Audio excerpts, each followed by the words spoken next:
अस्सलाम वालेकुम ख़वातीन और हज़रात, Smack group of marketing and Sales, मैं तैयब एजाज हूँ।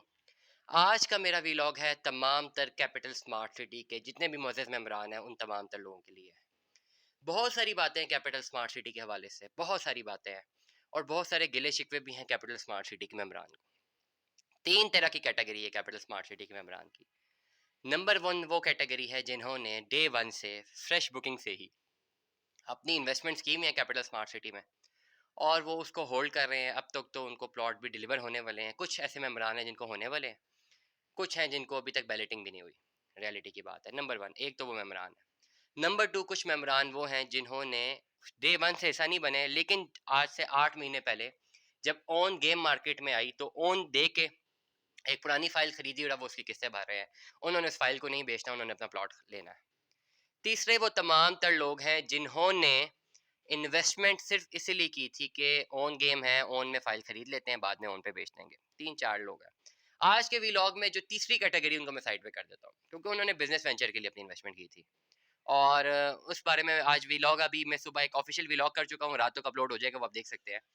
करंटली आज की मैं बात करता हूँ, अभी की मैं अगर मैं बात करता हूँ, 2 तरह के लोगों की बात करूँगा कैपिटल स्मार्ट सिटी के हवाले से। जो मेंबरान हैं जिनको प्लॉट मिल रहे हैं वो, और जिनको नहीं मिल रहे, और दोनों ऐसे मेंबरान हैं जिन्होंने किस्तें जमा कराई हुई हैं। तो मैं बात करने जाऊँगा एग्ज़ेक्टिव ब्लॉक के मोअज़्ज़ज़ मेंबरान की। आज का व्लॉग एग्ज़ेक्टिव ब्लॉक के मेंबरान के हवाले से ही है। जो ओवरसीज़ के मेंबरान थे, overseas east, overseas central, overseas prime 1, overseas prime 1 में बैलेटिंग हो चुकी हुई है। तीनों में बैलेटिंग हो चुकी हुई है। ओवरसीज़ प्राइम 1 में तो पोज़ीशन अलॉट कर दिया गया है, दिसंबर में जो है पोज़ीशन मिल गया है, मिल रहा है। उसकी भी हम बहुत सारे व्लॉग्स कर चुके हुए हैं। ओवरसीज़ सेंट्रल, ओवरसीज़ ईस्ट दोनों की पोज़ीशन एक्सपेक्टेड है। लेकिन जब हम बात करते हैं एग्जेक्टिव की, तो एग्जेक्टिव सेक्टर बी का जो है वो पोजीशन है। सेक्टर सी का जो है बैलेटिंग हुई हुई है, पोजीशन आना है, लेकिन बहुत सारे मजीद एग्जेक्टिव के मेंबरान हैं जिनकी बैलेटिंग ही नहीं हुई हुई। बैलेटिंग कब होगी उनका बहुत बड़ा सवाल। वो ये समझ रहे हैं कि उनका पैसा डूब गया, ये भी एक बहुत बड़ा सवाल है। तीसरी बात वो करना चाह रहे हैं कि वो समझते हैं कि शायद उनको लैंड कभी भी प्लॉट नहीं मिलेगा। चौथी एक बहुत बड़ा र्यूमर है मार्केट में कि वो समझते हैं कि शायद कैपिटल स्मार्ट सिटी के पास लैंड ही नहीं है, जिसकी वजह से सब कुछ हो रहा है। सबसे पहले मैं ये आपको बताना चाहूँगा कि कैपिटल स्मार्ट सिटी के पास लैंड है या नहीं है, या उन्होंने आपका पैसा उठा के कैपिटल स्मार्ट सिटी ने एग्जेक्टिव ब्लॉक की लैंड के लिए खरीद यूज़ कर लिया है, या लैंड परचेज कर ली है या नहीं की। ऐसी कोई भी कॉन्स्पिरेसी थ्योरी अगर है तो मैं आपको बता दूं, हमारे तक तो नहीं पहुंची। ना ही कैपिटल स्मार्ट सिटी की कोई ऑफिशियल वेबसाइट पे उसका जिक्र है, ना ही किसी डॉक्यूमेंट में जिक्र है। किसी ने भी मिस्टर एक्स, किसी भी मिस्टर वाई, किसी भी मिस्टर जी ने उठ के यूट्यूब पे डाल दिया एक वीलॉग और आपने भी सुन लिया और आप भी इसको सच मानने लग गए हैं। इसे कहते हैं डिसइंफॉर्मेशन। भाई हमारे तक तो ऐसी खबर नहीं पहुंची, और अगर है भी और नहीं भी तो इससे फर्क क्या पड़ने वाला है, और नहीं पड़ने वाला। फर्स्ट ऑफ ऑल तो मैं कहूंगा ऐसी कोई खबर है ही नहीं। किसी ने भी ये बात कर दी, मेरा नहीं ख्याल कि बोर्ड ऑफ डायरेक्टर्स जब भी अपनी कोई मीटिंग कर रहे होते होंगे कैपिटल स्मार्ट सिटी के लैंड के हवाले से, तो वो किसी व्लॉगर को बुलाते होंगे, भाई आओ हम ये मीटिंग कर रहे हैं, जरा फौरन से जाके ना बाहर जाके मार्केट में, ऑनलाइन मार्केट में जाके अपना एक व्लॉग डाल देना, लोगों को बता देना भाई हमारे पास तो लैंड ही नहीं, हम तो कर रहे हैं। मेरा नहीं ख्याल कि उस व्लॉगर्स का पता नहीं कौन सा एसेस है कि वो बोर्ड ऑफ डायरेक्टर्स की मीटिंग तक एसेस कर सकता है। भाई हम तो नहीं कर सकते। यहाँ पे मैं आपको बताना चाहूंगा दो चीजें बड़ी इंपॉर्टेंट है। हमेशा एक विनर और लूजर की कहानी भी यहाँ यहीं से जनरेट होती है। लूजर हमेशा मिस कम्युनिकेशन पे ट्रस्ट करता है। वो कहता है उसका कसूर, फलाना कसूर, टिमकाने का कसूर, मेरा, उसकी गलती, बोर्ड ऑफ डायरेक्टर की गलती, डीलर की गलती, हर एक की गलती। विनर कहता है भाई किसी की गलती नहीं, मेरी गलती। There is a difference between a successful person and an unsuccessful person. ये बात बिल्कुल सही है कि एग्जेक्टिव ब्लॉक के बहुत सारे मेंबरान की भी बैलेटिंग नहीं हुई, बहुत सारे मेंबरान के 100% पेमेंट कंप्लीट हो चुकी हुई है। लेकिन अभी तक स्मार्ट सिटी की मैनेजमेंट ने ये कहीं पर नहीं कहा कि जी हम एग्जेक्टिव ब्लॉक के मेंबरान को प्लॉट नहीं देंगे, या हम सरेंडर कर रहे हैं, या हम विदड्रॉ कर रहे हैं, या हम उन फाइल को कैंसिल कर रहे हैं। मतलब ये कि जब तक वो बैठे हुए हैं कि yes we are there, we will acknowledge it, they will acknowledge it. थोड़ी देर हो जाएगी, देर हो चुकी हुई है, ऑलरेडी देर हो चुकी हुई है, 6 महीने साल। So it doesn't makes a difference in the long run. मैं हमेशा एक बात कहता हूँ, कैपिटल स्मार्ट सिटी एक लॉन्ग रन इन्वेस्टमेंट है, और ये जो साल 1.5 साल का आपको जो इंतजार करना पड़ेगा, 2 साल का, ये जब फ्रूट्स में कन्वर्ट होगा आपको बहुत ज्यादा बेनिफिट दे जाएगा। एंड मार्क माय वर्ड्स, आपकी एग्जेक्टिव की फाइल जब कन्वर्जन पे जाएगी ना एक लैंड के, तो आपको जो ROI मिलेगा या कॉस्ट ऑफ लैंड COL उस वक्त जो इंक्रीज होगी ना, आपको पता लग जाएगा कि आपका फैसला ठीक था कि आपने सस्टेन कर दिया।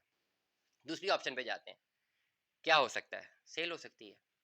तीसरी ऑप्शन पे जाते हैं, keep on the blame gaming, land उनके पास नहीं थी, लैंड ले ली, बैलेटिंग नहीं हुई, ये नहीं हुई, डेवलपमेंट नहीं हुई, फलां नहीं हुआ, टिमकाना नहीं हुआ, डॉलर 100 रुपए का था अब 250 का हो गया।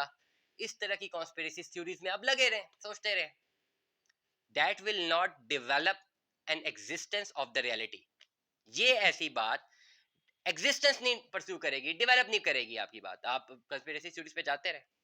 Smack group of marketing and sales, specifically मैंने अपनी कंपनी में एक विद ऑनेस्टी ये बेरा उठाया कि मैं हमेशा सच कम्युनिकेट करूंगा इस रियल एस्टेट इंडस्ट्री में, जहां पे सिर्फ फायदे बताए जाते हैं, नुकसान नहीं बताए जाते, जहां पे सिर्फ बताया जाता है मुनाफा, वो नहीं बताया जाता, जहां पे ये कहा जाता है 2 लाख की फाइल लो, आने वाले टाइम पे 1.5 करोड़ की होगी। मैंने ये फैसला किया है कि भाई मैं तो दोनों बातें बताऊंगा, मैं तो अच्छाई भी बताऊंगा, बुराई भी बताऊंगा। इसलिए मैं कह रहा हूँ, बुराई मैंने पहले बताई, गलत हुआ है, अभी तक दे देना चाहिए था, प्लॉट बैलेटिंग तो हो जानी चाहिए थी ना, 4 साल कम क्लियर हो गए।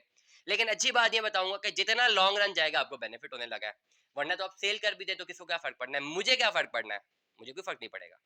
आप रखें फाइल, आप ना रखें, आप बेचें, आप खरीदें, आप पोजेशन लें ना लें, मुझे कोई फर्क नहीं पड़ने वाला। लेकिन मैं ये समझता हूँ कि एज फार जो एक्सपीरियंस और नॉलेज जो हमारा है, जो मार्केट में देखते हैं और रियल स्टेट इंडस्ट्री को, रियल एस्टेट इकोनॉमी को समझते हैं, पढ़े लिखे भी हम लोग हैं, पूरी टीम टेक्नोक्रेट्स की, सारे पढ़े लिखे हैं। मेरा खुद एमफिल है, मैं खुद गोल्ड मेडलिस्ट हूँ, पढ़ा भी है, मार्केट को भी देखा है। ये सारा कुछ करके एक गैप है ना मार्केट में और किताबों में, इस चैनल को के जरिए हम उस गैप को कम्युनिकेट करते हैं, उस गैप को हम एनालाइज करके बताते हैं। या तो आपको मार्केट में एक डीलर नजर आएगा जो कि एक कन्वेंशनल डीलर होगा, उसको डीलरशिप आती होगी, या कोई पढ़ा लिखा बंदा होगा, पढ़े लिखे बंदे की भी सुने तो उसको तो पता ही नहीं होगा ना कि मार्केट में ट्रेडिंग कैसे होती है।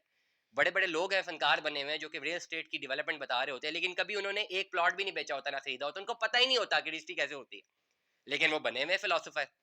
हमारे पास यह हासिल है कि हमने 12 साल मार्केट में रगड़ा भी खाया है, हमने किताबें भी पढ़ी हैं। आई स्टिल रिमेंबर, पूरा पूरा दिन काम भी करते थे, शाम को जाके पर्चे भी देते थे, पेपर भी देते थे, और अल्हम्दुलिल्लाह टॉप तब भी किया है, वहां भी पोजीशंस लिए, मार्केट में भी नाम कमाया है अल्हम्दुलिल्लाह। और ये एक प्राइड है जो मैं लेता हूं हमेशा, और इंशाल्लाह लेना चाहिए। मकसद बताने का ये है कि आप जिसको सुन रहे हैं, क्रेडिबिलिटी है on the basis of experience and on the basis of the knowledge.